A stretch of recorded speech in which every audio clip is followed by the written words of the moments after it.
Tash e është ideja. Këtu ka filluar debati, Ornela, ka filluar debati në studio me një panel të jashtëzakonshëm. Debati jashtëzakonshëm në Shqipëri. Kush po qeveris? Po qeveris kryeministri apo qeveris prokurorët? Kjo është një çështje jashtëzakonshme që do ta Magistratura, jo prokurorët. Quhet qeveria e magistraturës. Kanë përkthy gabim këta, quhen Republika e Magistraturë, po shumë fjalë lart ajo magistraturë. Po Andreoti, kur e ka përdor kështu, kur i ka shku flet thirrja për tu paraqit, e ka përdor nuk mund të lejojmë qeverisjen e magistraturës dhe shpreha nuk ka më mbas kësaj. Pra nuk është era e parë që thuhet kjo fjali në historinë e njerëzimit. Po nuk e kanë shpik shqiptarët. Edhe kur e kanë përkthy gabim. Kreshnik Myftari sapo e mori fjalën vet, pedagog i mrekullueshëm, mik i dashur i studios Bardazia, erdhi një herë dhe ëmbri virusin, erdhi për herë dytë. Rikthehet. Do vaksinohem.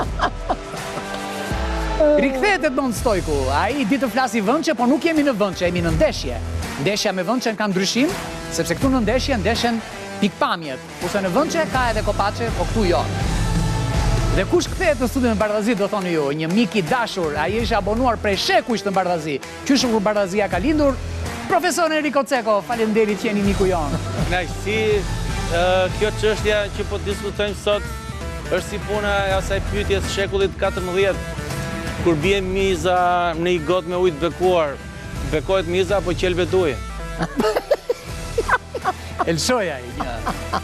Dhe një mik i dashur i studios Bardazie, ai sa herë që mungon, lë një boshllëk që nuk mbushet. Gentian Romano, avokat i mrekullueshëm, sa herë që të keni në real, Gentianin e keni këtu, më kontaktoni mua se shkon nga të duash, po si kjo studio nuk ka. Se ne e duam, se ai shkon në studiot e tjera, pa atje nuk e duan, kurse ne e duam, është ndryshon. Mirë, kryeministri tha që një gjyqtar dhe një prokuror po mban peng qeverinë. Ka shumë të drejtë ka kryeministri? E disa podcaste ka bërë? 10, 20, 30, vetëm për këtë. Po. Po, është i shqetësuar. Si duket kjo është podcast është bërë, po them qefi kryeministrit të kohët e fundit. Po, si ishte kjo pyetje? E di, prandaj po them, domethënë, si duket ka vazhdu radhën edhe e ka kap rutina, paka shumë, sepse në vërtet. Në hall, thash. Në hall. Të shi në hall, unë them, është e gjithë Republika për momentin.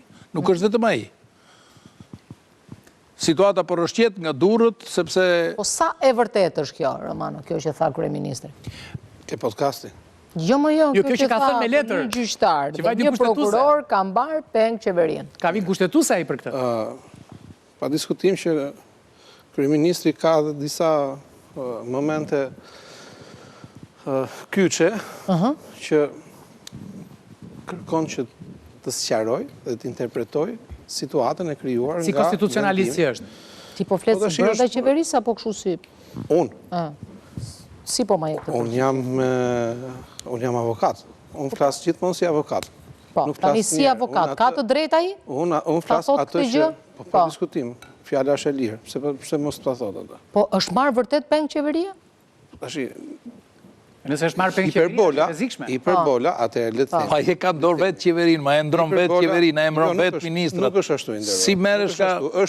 Është kompetencë e tij për të ndryshuar ministrat, është kompetencë e kryeministrit për të emëruar apo për të larguar ministra, por nuk është kompetencë e prokurorisë posaçme dhe gjykatës që të pezullojnë nga detyra një ministër për aq kohë sa kushtetuta është kompetencë, aq sa dim.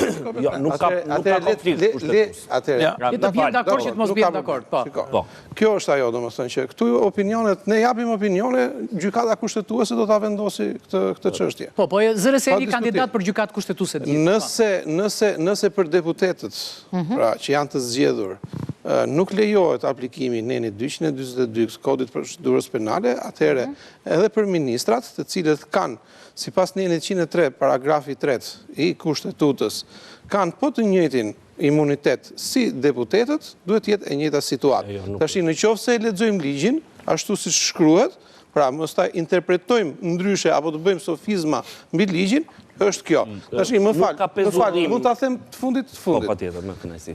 Ky ka qenë rasti më ideal, që nga ana e gjyqtarit të gjykatës posaçme të shkallës parë, të kishte një kërkesë drejtuar gjykatës kushtetuese për një kontroll incidental. Ose në këtë fazën e dytë të gjykimit, pra të verifikimit kushteve dhe të kritereve të caktimit masës sigurimit, ose në fazën e parë, pra në momentin që është paraqitur kërkesa... Po nuk e kam ose nuk kanë një nocion pezullimin qeveri. Në qoftë se do kishim konflikt kushtetues dhe konflikt për incidental, unë kam bërë një komend vogël për këtë aspekt, duhet jetë patjetër e parashikuar taksativisht nocioni juridik i pezullimit. I vetmi nocion pezullimi në qeveri është ai parashikuar nga ligji 9000.2 pezullimi akteve. Nuk ka pezullim funksioni qeveria si kompetencë. Dhe në qoftë se një kompetencë nuk parashikohet shpërfaqësisht. Nuk është marrë gjë qeverisë, po thua. Por nuk e ka si kompetencë, po ka emërimin, shkarkimin, po pezullimin jo. Dhe nuk mund të shkoj me incidental dhe me asnjë Jo, po ai po thotë që konkretikisht ish fjalën, ajo është nuk ushtron funksionin. Neni 242 Kodit të procedurës penale, domethënë masa konkretisht masa ndaluese, aplikohet dhe për deputetët jo se janë të zgjedhur, por aplikohet për personat e tjerë në çfarë do lloj funksioni qofshin, pastaj ka një diskutim tjetër. Çështja është çik më e komplikuar në rastin e Shqipërisë. Po ne 103 ku do të shojmë. Një minutë. Po jo lidhet vetëm me arrestin dhe me veprimet të tjera procedurale që janë kontrolli individual. Domethënë të zgjedhurit e ministrisë nuk kanë të njëjtin imunitet siç kanë edhe të deputetët. Jo, ju po e kanalizoni, ju po e kanalizoni debatin në çështje që nuk të çon as kompetencës, po më lërë ta them këtë se është shumë e vështirë për ta kuptuar. Që të jemi në një konflikt, kompetence duhet fillimisht të jemi në një juridiksion, tash të flasim çik speaking in king, si thonë në Angli, kur flitet në ligj, flitet me gjuhë që është supreme. Duhet jemi brenda juridiksionit. Pra juridiksionet janë të ndara, juridiksion administrativ dhe juridiksion gjyqësor. Çfarë ndodh? Kjo kompetencë që pretendohet që është në konflikt, pezullimi nuk i referohet vetëm kodit procedurës penale në kuadër të caktimit të masës sigurimit. Një aspekt tjetër që është shumë interesant që duhet që ta kuptojë dhe publiku është që në këtë moment që është aktualisht nuk ka objekt kërkesa. Legjitimohet kryeministri për ta bërë, po kërkesa nuk ka objekt. Sepse nuk është kaluar cikli gjykat apelit, gjykat lart. Jo, në gjykat apelit, në gjykat lart ka një aspekt tjetër që është shumë i rëndësishëm dhe ajo mund ta ishte më e lehtë dhe ka një probabilitet shumë të madh që të gjykohet në shkallë. Në gjykat apelit fitonte kryeministri. Jo, në gjykat apelit ketë një diskutim, pra kush do pezullohet, pezullimi i shkon detyrës apo i shkon funksionit administrativ. A e prek qeverinë, a e prek qeverinë vendimi, po e prek pra tash ke pezulluar nga puna, ke marrë kompetencë më fal. Lutem shumë se marrë kompetencë. Jo, po bëjmë diskutim shumë profesional, vetëm këto dhe s'po kuptojmë se çfarë po flasim. Nuk jam merr kompetencë që nuk e ka. Kryeministri ngre një shqetësim i cili që për shkak të mundësisë të tij për të parashtruar një kërkesë është vetëm gjykata kushtetuese, pra si Këshilli i Ministrave. Duhet ta ajo individualisht. Është tjetër gjë në qoftë do ta lëm gjykatën kushtetuese se po him këto, ne duhet diskutojmë për qytetarët ku është puna. A ka ministri imunitet si emërtesë? A është ministri njësoj si qytetari apo jo? Nëse nuk diskutojmë këtë temë, ne dalim komplet jashtëm dhe marrim kompetencën e gjykatës kushtetuese. Nuk na duhet na e punë. Unë për mendimin tim e them troço vëlla. Një ministër është çështje juridike më i dobët para drejtësisë se sa i qytetari thjesht. Stojku, është çështje politike, çështje ndarjes pushteteve. S'mo duhet po fare para drejtësisë. Atë drejtësia është e pavarur. Drejtësia vepron krejt e pavarur dhe ka. Është e pavarur, po jo e pavarur nga ligji. Jo, ka vetëm ligjin dhe kushtetuta. Po këtë po them pra. Është e pavarur nga ligji. Është e pavarur nga pushteti administrativ. Ajo nuk ushtron dot funksionin. Enrico dhe me njëherë debat. Është konflikt pa konflikt. Enrico dhe me njëherë debat. Jo, nuk është konflikt, sepse kemi aspektin moral dhe aspektin ligjor. Në aspektin moral, kushdo në botë me njëherë duhet kishte dhënë dorëheqjen, sepse në fund fare dorëheqja është akt nderi, nuk është dorëzim, nuk është dënim. Tani në këtë tavolinë, në këtë tavolinë Enrico e ka emrin unë. A i zotëria tha tani po flet Enrico. Po, ti do. Okej, Enrico, jepi. Po, ti dhe Rama, të dy ju. Në rastin e Shqipërisë, çështja e pezullimit të një funksionarit lart, ministër e lart, është një rast i veçantë. Në përgjithësi, në praktikën e Bashkimit Evropian, ministri nuk pezullohet. Dhe këtu mbahet kryeministri Rama. Me përjashtim të Kroacisë, gjithë vendet e tjera të Bashkimit Evropian, ministri nuk pezullohet. Po pse? Një minut. Sepse trajtohet si instrument politik dhe jo si instrument administrativ. Jo, nuk është ashtu. Një mirë, po le të mbarojmë, bre. A ka mundësi të mbarojmë s'te folje ti? Asha. Tani, a ka të drejtë Rama të mbroj zëvendës kryeministrin apo s'ka drejtë? Ka. Atëherë, e pare punës, në aspektin managerial, çdo lider ka drejtë që të mbroj që të gjithë varësit e vetë. Në aspektin managerial, jo në aspektin ligjor. Në qoftë se unë jam emëruar dhe kam të drejtën që të ndërtoj stafin, të ndërtoj hierarkinë manageriale, unë do i mbroj që të gjithë ata që kam poshtë meje. Që të gjithë. Jo vetëm ato që më zvendëson, po që të gjithë deri te roja, deri te shoferi. E dyta, a ka mbështetje ligjore mbrojtja që i bën Rama? Po, ka mbështetje ligjore, ju përmendet, jo kushtetuta, jo ku diun. Por po të shikojmë krahun tjetër, kemi një ligj nëpërmjet të cilit i kemi dhënë të drejtë edhe spakut, po dhe gjykatë speciale që të marrë masa ndaj të gjithë funksionarëve të administratës publike në Republikën e Shqipërisë. Këtu është problemi. Pra. Apo ju jeni të tre folët edhe nuk e nxorët problemin. Po jo, ta juridikisht, se unë flas me zotrin flas një gjuhë, kështu që po një gjuhë po flasim. Jo, nuk. Në momentin që çështja shkon deri më sot. Po e thash unë pra. Po jo, nuk. Në momentin që çështja shkon në gjykatën kushtetuese, pyetja e madhe është kur kalbet dega, kush e ka fajin? E ka fajin rënja, e ka fajin pema, e kanë fajin gjethet, e ka fajin ajri, e ka fajin uji, e ka fajin temperaturat. Asha. Sa shanse ka që Rama ta fitojë çështjen në gjykatë kushtetuese? Okej, pyetja. A mund të bëj një sqarim fillimisht? Dhe përgjigja është, jo, një minutë, se unë e bëra pyetjen dhe hap dhe përgjigjen. Po të lutem, sepse përgjigja është shansi që Rama ta fitojë çështjen në gjykatën kushtetuese nga ana teorike, ligjore, juridike, zero. Tani që të sqarojmë dhe pjesën pse nuk në Europë dhe kudo në botë nuk kemi pezullim të ministrit, se nuk është thënë asnjëherë, ta kuptoj dhe publiku me që nuk është. Ministri ikën vetë. Jo, nuk është ky problemi. Problemi që lidhet me kodin e procedurës penale. Ministri a kryen funksione administrative apo jo, sepse masa e sigurimit jepet për funksione administrative. Dhe ky është debati juridik që mund ta bëj unë me zotrin. Pjesa tjetër nuk bë. Unë e di që ka jurista shumë të mirë, por nuk besoj se... Jo, po është dhe pjesa politike këtu. Pjesa ndarjes pushteteve. Çfarë detyre ka ministri, se duhet ti ta pezullosh për detyrën administrative. Në qoftë se ministri kryen detyra administrative, ku e di unë bën shkresa, vendos vula ose... Po pra të po ankohet ai. Po jo, pra jo, ministri... A i po thot që unë nuk i kryej do të funksione. Ose se ka thënë... Ti bëj një pyetje avokatit, nëse ministri nuk është deputet, po, qa ndodh? Jo, po flasim... Qa do kështë ndodh? Vetëm këtë ma thuaj. Sepse duhet ta ndajmë imunitetin e deputetit, pra e personit të zgjedhur, dhe imunitetin... Ka imunitet një ministër pa qenë deputet? Ka apo s'ka, mos thjesht ligjërisht.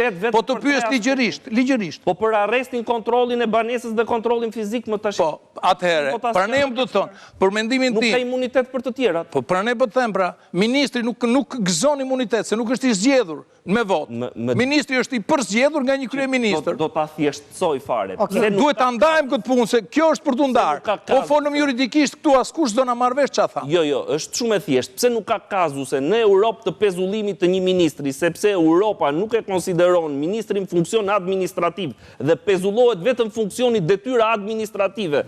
Unë e di që ka talentën juridik, po nuk më ka rënë rast ta dëgjoj këtë. Çështja qëndron në faktin që çfarë bën një ministër në aspektin praktik. Ministri mund të jetë politik. Po gjithë ditën e ditës vullnet administrativ. Gjithë ditën e ditës firmos shkresa. Profesor, a është ministri person fizik apo është person juridik publik? Zakonet e tjerëve se ç'a bëjnë kam gati. Ju mund thoni ç'a doni, po përpara ju dyve jam unë që e kam mbaruar fakultetin juridik. Po pa diskutim. Dhe e kam ushtruar edhe si profesion. Jo, nuk po i hyj. Kështu që po flasim si ndërmjet foli fare për atë, Enrico, të lutem. Ai po tha tjetër gjë, ai tha unë nuk i njoh zakonet e tjerëve. Çështja qëndron këtu. Që kemi rastin e ministrit të ekonomisë në Francë, kemi rastin e ministrit në Itali, kemi rastin e një pushtetari shumë të lartë në Gjermani, të cilat janë marrë edhe si referencë nga dy palët, edhe nga daljen në publik të drejtuesit Partisë Demokratike dhe nga krau tjetër. Edhe theksoj edhe një herë, rasti i Shqipërisë është rast shumë i veçantë, sepse në Evropë nuk ka asnjë institucion special që ka të drejtën të ushtrojë funksione të gjyqësorit, përveç se gjyqësorit që ekziston në të vërtetë. Dhe kjo është... Pa ti thua që kjo është një ekstra, funksion ekstra. Po, atëherë, përse është gjykata speciale... Ja të marrim një, se ju thatë që s'duam të diskutojmë kushtetuesen. Po ne kemi rastin që për Berishën, po pra... u vendos, pra kushtetusja ka mbajtë qëndrim, dhe ka thënë që jo, dha, s'është prek. S'është e njëjta mas të ndryshon. Jo, logjika është e njëjtë. Ata kërkuan një mas, ta kaluar në parlament. Në parim çdo çështje juridike është e veçantë. Nuk bën analogji të tilla. Po, nëse kushtetusja përgjigjet dhe thotë që nuk është kompetencë imja, ç'a do të ndodhi? Jo, nuk ka për të bërë këtë gjykata kushtetuese. Ç'a do të bëjë? Si e bëj jurisprudencë gjykata kushtetuese. Eksakt. Çfarë do të bëjë? Gjykata kushtetuese jurisprudencë. Faqja e parë e librit, faqja e dytë. Është shumë e rëndësishme sepse kjo është një kërkesë e rrallë që mund të ndodhi në të paktën në sistemin juridik. Pra, çështja që ka ngritur kryeministri është një çështje sa juridike edhe politike gjithashtu. Pra, bën konsiderat faktin që prokuroria ndërhyn në punën e pushtetit ekzekutiv, pezullon një ministër dhe zëvendës kryeministrin dhe këtë çështje e bën kazus në gjykatën kushtetuese. Pra, nuk zgjedh atë rrugën e zakonshme të hajde të bim tash prokurorisë posaçme dhe gjykatës që shiko se këta po marrin gjym të madhe dhe po godasin qeverin, por zgjedh rrugën juridike duke i drejtuar gjykatës kushtetuese dhe ngre kazusin në nivel juridik. Dhe kërkon nga gjykata kushtetuese interpretimin e nenit 103 të kushtetutës, kërkon edhe pezullimin e shfuqizimit si të papajtueshëm me kushtetutën të vendimit gjykatës posaçme. Këtu është e gjithë dilema që ngrihet në gjykatën kushtetuese, pra, kjo pikë së bashku dhe me pezullimin e efekteve të këtij vendimi. Pra, këtu është... Do jetë vetëm ajnen, do jetë dhe 131C-ja, që është konflikti, sepse baza... Më falë. Dakor, s'ka problem. E nise e mbaruat që s'është problem. Ju e keni fjalën për 131 paragrafin 3. Jo, paragrafi C, pika C. Dërma C, më falë. Pra, e gjithë çështja që ngrihet është që kjo rrugë që zgjodhi kryeministri, pra është një rrugë e cila nuk të çon dot. Domethënë që si pyetje, po ushtron presion kryeministri tani? Po nuk po ushtron presion, mëse kërkon që ta zgjidhë juridikisht çështjen. Por fakti që po e zgjidh, po ai ka dalë 300 herë që ka folë. Po mirë, më patjetër tash, shiko, kryeministri nuk mund të flasë siç flasin ne të dy. Kështu që ai ka një rrugë tjetër për të dhënë një komunikim. Kështu që rruga kryesore që ka zgjedhur është ajo dhe me këto komunikimet e tjera, pra të vogla ose podcastet le të themi që bën daljet në media sociale të tjera. Një saktësim. Profesor, e mirë të tash, se shiko, do bëhemi kakofoni domethënë. Kështu që rruga që zgjedh ai, po eksakt, domethënë për ta kemi një lloj. Këtë lloj rruge ka kërkuar që të zgjidhë kryeministri. Kushtetuta thot, konflikti në 131C-ja thot konflikti midis pushteteve dhe ndërpret këtu fjalin. Çfarë ndodh? Kemi një ligj tjetër, që është ligji për funksionimin e gjykatës kushtetuese, neni 54, dhe ky është më i rëndësishmi në kuptim të bazës ligjore. Neni 54 i ligjit për funksionimin e gjykatës kushtetuese ka dhe një pjesë tjetër, që thot konflikti midis pushteteve me bazë ligjin ose akte nënligjore, veprimet ose mos veprimet. Dhe diskutimi do shkojë te kjo pjesë e tok fjalçi, te pjesa e fundit. Tani, që të bëjmë një debat juridik që do ishte shumë i bukur, vendimet e gjykatës, a janë veprime ose mos veprime? Jo, nuk janë. Nuk marr përsipër që po s'ka konflikt, prandaj. Po jo, nuk marr përsipër që të them se çfarë do vendosi gjykata. Çështja është e tillë, nuk është po jo më pa problem tash un kam edhe ato opinionet e mia, domethënë biles gjykata do ishte mirë që ta bënte një interpretim të këtill. Por diskutim. Duhet mbaj ato rezervat e veta për të ruajtur shkallën e gjyqësorit. Kam një ngacmim. Dakor, kompetenca nuk është. Po kam unë them se kam ngacmim për Stojko. Pra do të sqarohet, kjo është çështja që do të sqarohet. Kur e pezullon zëvendës kryeministrin dhe ngelet azëm Kanadaja pa u lidhur me avion. Apo pengohet puna e qeverisë realisht? Zero. Sepse të ta shpjegoj të gjithë flas dhe unë pak institucionalisht si këto, edhe pse jam jashtë fushës. Jo ti je deputet. Ministria nuk është person fizik, është person juridik publik. Dhe ministria nuk varet nga një personi vetëm, qoftë ky dhe ministri. Firma e ministrit nuk varet fare nga firma ministrit. Si zvaret? Sepse firmat nëse nuk e delegon, varet. E kom gabim apo jo? Jo, varet. Firmat shkojnë me delegim. Po nëse e delegon. Shkojnë me dorëheqje. Delegoj duhet këtë drejt firme, s'ka drejt firme. Shkojnë me zëvendësim. Këshillin e ministrave. Atëherë, ka zëvendës ministër, ka sekretar të përgjithshëm, e ke shumë gabim. Jo, është titular. Sekretari i përgjithshëm është titular njësoj si ministri. Sekretari i përgjithshëm s'ka të drejt firme përveç procedurave. Jo. Sekretari i përgjithshëm ka firmë. Unë po ta them. Ministrin konflikte. Unë po ta them. Ministria nuk është një person i vetëm. Nëse ministria konsiderohet një person i vetëm, qeveria ka rënë. Jo. Ministria nuk është një person, se është sekretari dhe gjithë struktura. Por personi politik është titular. Ka hierarki, ka burokrati. Po, firmos. Edhe për kryeministrin, ka firmos zëvendës kryeministria, ka 2 vjetë që i firmos. Për të paguar në një... Ndoshta dhe më shumë, 18 vjetë. Po, Fatosnano qeverisi me zëvendës ministra. Me delegim, kur delegohet firma. Delegohet firmën. Po delegohet pra firma. Po s'ka akt në këtë atë kujto, manë mund apo jo, ministrin e jashtëm që su bë kur minister. Kush ishte minister në atë kohë? Ka qenë Ajdaraga zëvendës. Jo, ministri i jashtëm Kosovari. Kush ishte ministri reali asaj kohe? Kush ishte, e din? A ishte, po? Jo, ishte kryeministri. A ishte thjesht një kugull aty në zyrën e ministrit të... Po, kishte delegim firmë. Po, shërëndësi ka më merte... Jo, nuk firmoste e fare. Firmoste vetëm kryeministri Rama. Në regu. Dhe ishte dhe kryeministër dhe ministri jashtë. Rama s'mund të firmosi për ministri. Absolutisht po. Kryeministri mund të marrë të drejtën e firmës të çdo ministrie që ka... Jo.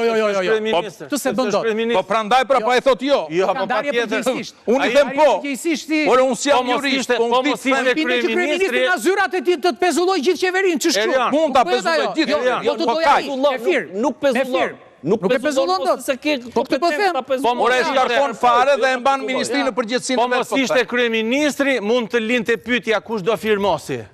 Po, kur është kryeministri, e ke mundësinë e firmës. Kryeministri vendos për zëvendësimin. Pra ne mos na futin në terma teknik. Një sekundë, tani tua jap paradhënie. Sa herë që kemi parë që ka ardhur kryeministrat, janë ullur ministrat që firmosin marrëveshjet. Jo kryeministrat. Po ka qenë brapa. Ka qenë brapa. Ka qenë brapa. Që do të protokolli pas ka këtë që do të protokoll. Që ka protokoll. Që do të thotë që unë që jam ngritur në këmbë, të kam deleguar ty të firmosësh. Unë të lot firmosësh. Po, kur të delegon kryeministri, po. Po, pra.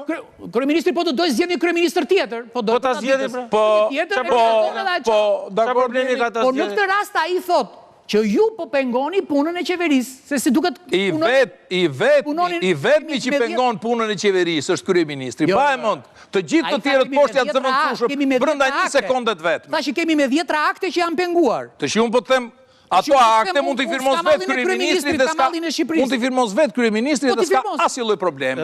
Ja të flasin këto që janë ne jemi në një situatë. A voton e lirë gjykata kushtetuese? Urdhro? A voton e lirë? Po patjetër që po. Enrico? Shiko, jemi në një situatë që është shansi më i madh për kryeministrin që ta përdori këtë për marketing personal. Pra që të humbi dhe të thotë që ja kemi liri. Po ke rastin e zotit Viljaja. Është shansi më i madh për këtë kryeministër ta përdori për kredo. Aty është rasti, domethënë, për kredo individuale dhe për marketing. Kjo është. Pra është precedenti më i bukur domethënë për të thënë është rasti i zotit Viljaja, që u shkarkua nga Këshilli i Ministrave me propozim të Këshillit Bashkiak. Gjykata kushtetuese, jo, tash ne flasim juridikisht. Mund të përputeshin qëllimet. Ne flasim për vendimin që merr gjykata. Juridikisht që të pranohet kërkesa, shanset janë 0.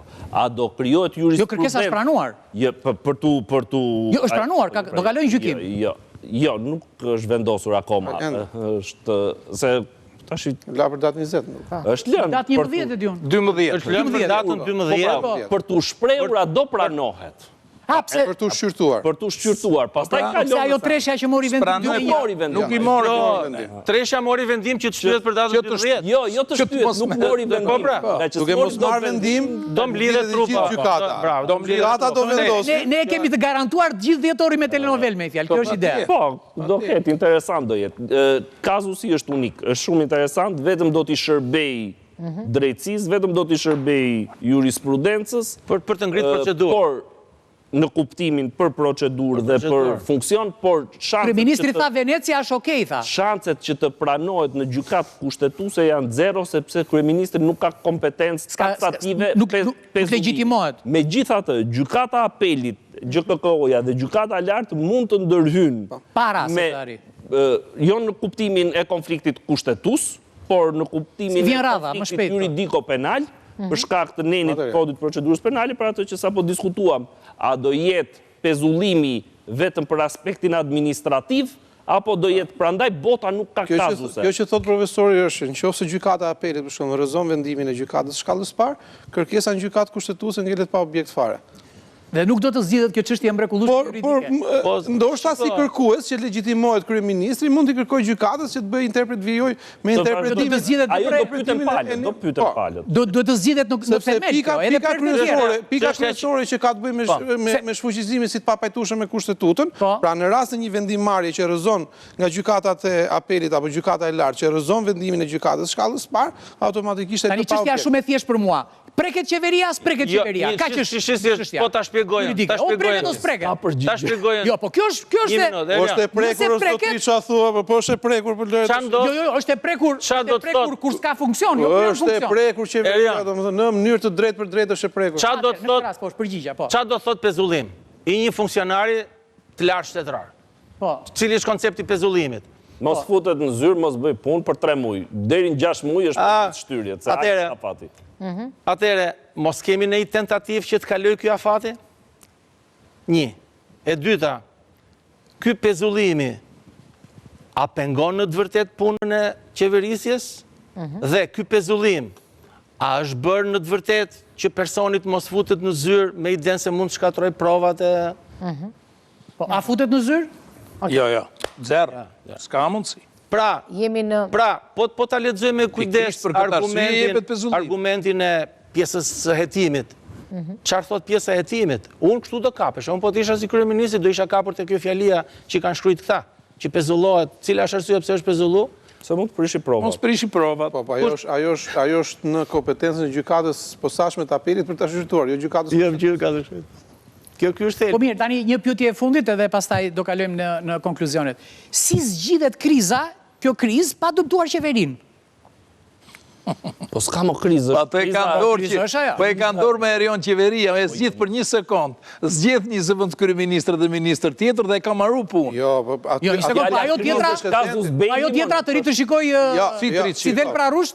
Por e ti u akuzove për 10 milion të vjedhura në një tunel. Imagjinohet të shi të të lem ty të firmosësh dhe 36 akte të tjera. Do e themi që s'janë të vjedhura.